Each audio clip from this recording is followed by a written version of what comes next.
This was the second day of shooting. There was this moment when I came out of the waiting area and I just look over and you see this red booth and then you go inside of it and it just multiplies the coolness because I'm talking to the coolest thing in the world and it's talking back to me and it's my MB Alex voice. And it was this great moment where we're doing this very serious moment and we press the wrong key and then she says like a very inappropriate thing for that moment. I haven't got all day, Inspector. Piper,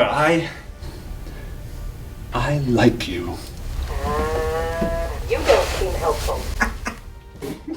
You know, technical difficulties with an actor that's not even here. You're talking to this thing that can't exist and it's talking back to you and it's just in that moment you kind of have to like just take a step back and just marvel at the fact that this is what you're doing. You get to be like the grown-up version of that kid playing with toys, you know, and then on top of that, you're entertaining people and you're oh man, it's just that was one of the coolest moments.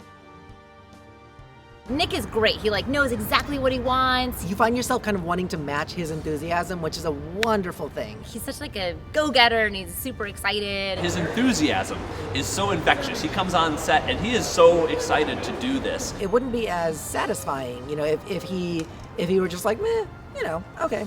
But instead he's like, yeah, like let's figure out this, let's do this. Oh, we can't do that. Okay, let's figure out like 5 other things that we can do. And the thing about Nick that I love is his visual style is so specific. I feel that I'm bringing at least a little bit more of a style to it. I really want it to just seem more like a movie. There are moments where he has a shot in mind and I have a different thing that I had kind of envisioned when we were writing, and that happens. We butt heads, but in a good way. He understands that I'm not trying to, you know, step on his feet in any way. I'm not trying to change everything just for the sake of changing. Everything I say is, or ask, is for the good of the project. We both are very passionate, which is awesome. I wouldn't want somebody who doesn't have an opinion. I'll admit when I'm wrong, but I'll fight what I believe in. The fleeing, I think. I already pulled a muscle in my calf one of the days, and running in this skirt is near impossible. I'm like, guys, we have to run at a certain pace, otherwise the skirt just comes right up. I think the number one challenge has been budget. We ended up spending about $4,400 on the combination of the phone booth and the console, and they were supposed to only cost about $2,000. There's been a lot of issues with locations. We have had some difficulty with location that would not have been such a challenge if we had a little more money to play with.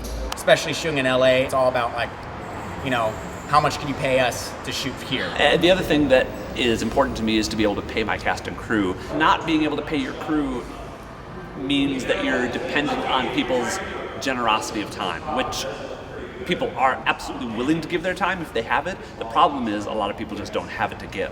First time we shot everything. We shot the entire season in like 4 days over a weekend, and this time it's like just with everyone's schedules because everyone's so busy. I have a job, you know, outside of this, and every time we shoot, I have to request time off. Well, I went to Cannes with a movie, so I was out of town for a week for that, and then I've shot a commercial, and I've just been doing some voiceover projects, and I've also been in rehearsals for a play, making sure everyone can get together. It's like shoot, and then 2 weeks later shoot. You have to match the way that you looked 2 months ago. Hair grows, and you need to keep continuity because this whole bridging episode, it only spans like, I don't know, 7 minutes in these characters' lives, but we're taking 2 months to do it. It's been interesting to be like, all right, wait, which part is this? And this is after the thing we already shot or before the, you know, so kind of just keeping track of all that stuff. You'll shoot this thing on day 1, and then 5 weeks later, you'll shoot the thing that literally happens the next second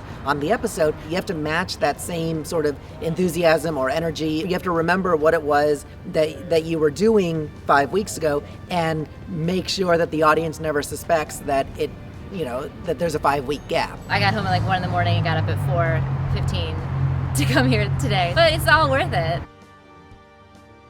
I love Mayim from Big Bang Theory. I think she's hilarious. In fact, it was my idea to give her more comedic lines. We only had 15 minutes. I brought all my recording equipment. Nick came with me, and we went into her dressing room and literally recorded her lines in 15 minutes and got out. And she was very generous to give us her time. We have another person, Chase Masterson, who is from Star Trek Deep Space Nine. She played Lita, and that's very exciting to me because Deep Space Nine was my favorite of the Star Trek shows. And then, of course, Robert Picardo, huge fan. Voyager was my introduction to Star Trek. To have a chance to work with, the Doctor, that's really cool. Working with him was amazing. He let us use his home to shoot outside his house, and also he is so talented and so warm and kind. I actually know him primarily from a movie called Inner Space, where he played a character called the Cowboy. And if you haven't seen it, you need to see it. I grew up watching The Wonder Years, and he was on The Wonder Years. When I told my aunt we were working with him, the first thing out of her mouth was like, "Oh, you need to talk to him about China Beach." I remember telling my friend, who's a huge Trekkie, and he was just like, "What?" And I was like, yeah, pretty awesome. I mean, it's Robert Picardo. How amazing is that? We also have other surprises in store, so it'll be very exciting.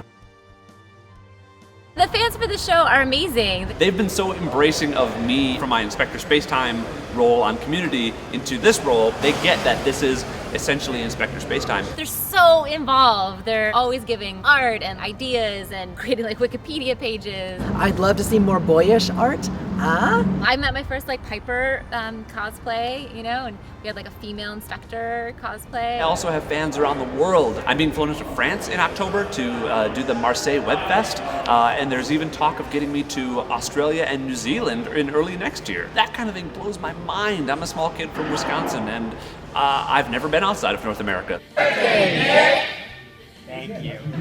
We even actually have some of the fans coming to help us out on set, from people like Chaz Moss, who a lot of you know was a fan and now is doing the associate producer role on my sketch content. But we also have people like Connor Sweeney, and we met him at a meet and greet at Meltdown Comics, and now he is on set helping us, and he brought 2 friends, and they're here helping out. You kind of put out into the world the stuff that you're excited about, and then when other people also want to see it and then in fact are taking action to make sure that they're able to see it, Blows my mind. it's just one of the coolest things in the world. Fans can support the series by, donating, watching, being a part of the project anyway, showing their friends the project, getting a lot of word of mouth. Keep supporting the show in the ways that we know that you will, in the ways that you want to. Engage with us on Facebook. If you have a skill, put that skill to use towards the show, whether it's drawing or songwriting or painting, or make something and send it to us. The fan input is really important to us,